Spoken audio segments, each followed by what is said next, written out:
kami dari kelompok 2, kelas 12 IPA 2. Di video ini kita bakalan bahas penyimpanan dan transmisi data. Tapi sebelum itu, kita kenalan dulu yuk. Perkenalkan, nama saya Galang, nomor absen 4. Perkenalkan, saya Putri, nomor absen 21. Perkenalkan, nama saya Damar, nomor absen 5. Perkenalkan, nama saya Adi, nomor absen 11. Perkenalkan, nama saya Diana, absen 16. Dan saya Dini, nomor absen 20.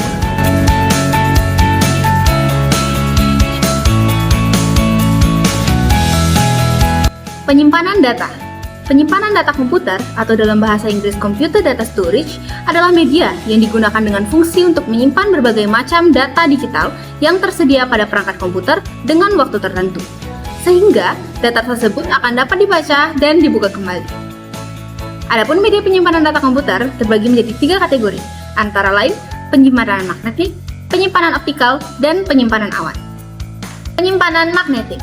Penyimpanan magnetik atau magnetic disk merupakan media penyimpanan yang termasuk ke dalam penyimpanan sekunder atau secondary storage, yang mana penyimpanan ini paling banyak dipakai pada sistem komputer modern. Cara kerja penyimpanan magnetik yaitu disk akan berputar cepat dengan head membaca dan menulis data di track dan sektor. Fixed head punya satu head per track, sedangkan moving head atau head disk memakai head yang bergerak. Adapun kelebihan yang dimiliki oleh penyimpanan magnetik yaitu kapasitas penyimpanan lebih besar daripada media penyimpanan lain, serta memiliki kecepatan akses yang tinggi. Sedangkan kekurangan dari penyimpanan ini ialah harga yang dimiliki oleh penyimpanan magnetik cenderung lebih mahal dibandingkan oleh penyimpanan yang lain. Penyimpanan magnetik terdiri atas berbagai jenis, di antaranya disket. Pada awalnya, disket hanya bisa digunakan untuk membaca, serta data tersimpan tidak dapat dimodifikasi maupun dihapus. Namun, seiring berjalannya waktu, data yang tersimpan kini dapat ditulis kembali.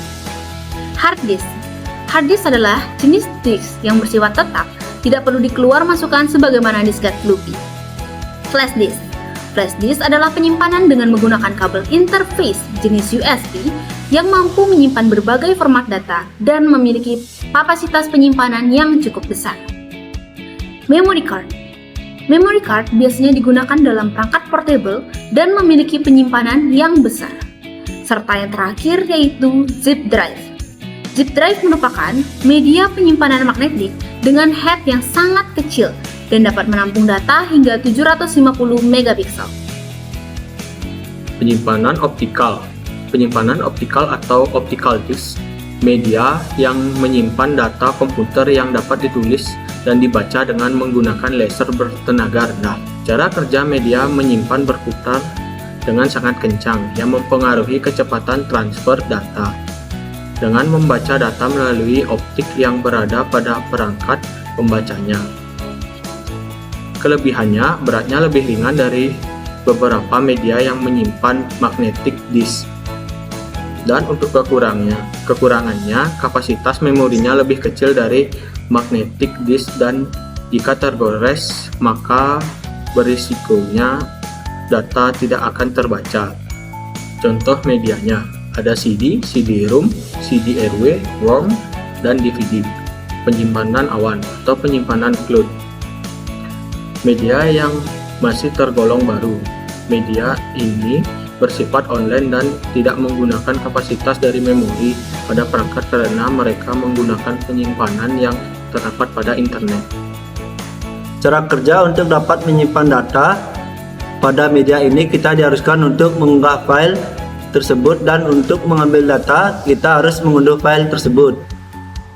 Ada kelebihan dan kekurangannya. Kelebihannya tidak memerlukan perangkat untuk menyimpan, dan kekurangannya sering terjadi kesalahan pada server dengan risiko data akan hilang dan juga dikenakan akses koneksi data.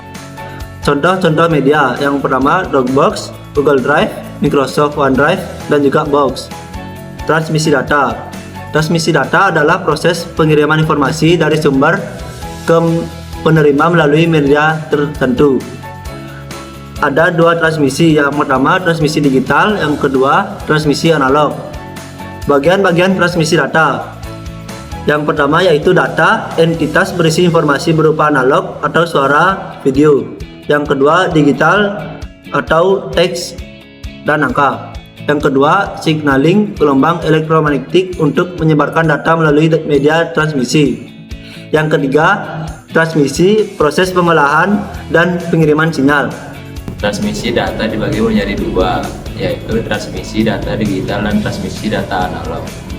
Definisi transmisi digital adalah pemindahan sinyal digital dalam bentuk binary 0 dan 1. Untuk jarak jauh, dibutuhkan repeater untuk memperkuat dan mengirimkan ulang sinyal agar rendaman dapat diatasi. Ciri-ciri sinyal digital: yang pertama, dirancang untuk data dan suara. Yang kedua, informasi berbentuk discrete atau level. Yang ketiga, ada kecepatan tinggi. Yang keempat, ada overhead rendah. Yang kelima, dapat dikonversi ke sinyal analog. Gambar tersebut mempresentasikan data yang akan diubah ke bentuk sinyal digital. Yang pertama, data dari digital diubah ke sinyal digital menggunakan pemancar digital. Yang kedua, sinyal analog dapat diubah ke data digital dengan memakai coder atau coder recorder. Sebelum kita mengetahui bagaimana proses dari transmisi data analog, kita ketahui dulu apa itu transmisi data analog. Transmisi analog adalah pemindahan sinyal analog tanpa mengubah kontennya. Transmisi data analog memerlukan amplifier untuk memperkuat sinyal dalam transmisi jarak jauh, tetapi meningkatkan noise pada sinyal. Ciri-ciri sinyal analog: 1. Dirancang untuk suara atau voice. 2. Tidak efisien untuk data. 3. Rentan terhadap noise dan kesalahan atau error. 4. Kecepatan lebih rendah dibanding sinyal digital. 5. Overhead tinggi. Dapat dilihat pada gambar berikut. Gambar tersebut mempresentasikan data yang akan diubah ke bentuk sinyal analog. Data analog berbentuk gelombang elektromagnetik seperti suara, audio, dan video. Sinyal analog berbentuk gelombang sinus yang membawa informasi dengan mengubah amplitudo, frekuensi, dan fase. Selanjutnya, komponen sinyal analog. Komponen sinyal analog dibagi menjadi 3, yaitu amplitudo, frekuensi, dan fase. Amplitudo adalah tinggi rendahnya tegangan sinyal analog, frekuensi adalah jumlah gelombang sinyal dalam 1 detik, fase adalah sudut gelombang pada waktu tertentu. Jenis modulasi sinyal analog: 1. Amplitudo modulation atau AM. Di sini amplitudo berubah tetapi frekuensi dan fase tetap. 2. Frekuensi modulation atau FM. Di sini frekuensi berubah tetapi amplitudo dan fase tetap. 3. Phase modulation atau PM. Di sini fase berubah tetapi amplitudo dan frekuensi tetap. Selanjutnya, media transmisi data. Secara umum, media transmisi dibagi menjadi 2 jenis utama, yaitu wired atau guide media dan wireless atau unguided media. Guide media atau media yang dituntun adalah jenis media memiliki bentuk fisik seperti kabel pasangan berpilin, kabel serat optik, dan kabel koaksial. Unguided media atau media yang tidak dituntun adalah media yang menggunakan sistem gelombang elektromagnetik dalam mentransmisikan informasi dari pengirim ke penerima tanpa ada perangkat fisik yang menuntunnya. Selanjutnya ada media yang tidak dituntut atau unguided media atau wireless. Unguided media mentransmisikan data yang menggunakan gelombang elektromagnetik tanpa kabel atau media fisik. Selanjutnya dikenal juga sebagai wireless transmission media. Contoh media tanpa panduan itu yang pertama frekuensi radio, yang kedua gelombang mikro atau microwave, yang ketiga inframerah atau infrared sampai IR. Selanjutnya ada perbedaan teknologi digital dan analog dalam beberapa aspek. Yang pertama, ada kecepatan pengiriman di mana teknologi digital lebih cepat atau setara dengan kecepatan cahaya, sedangkan analog lebih lambat.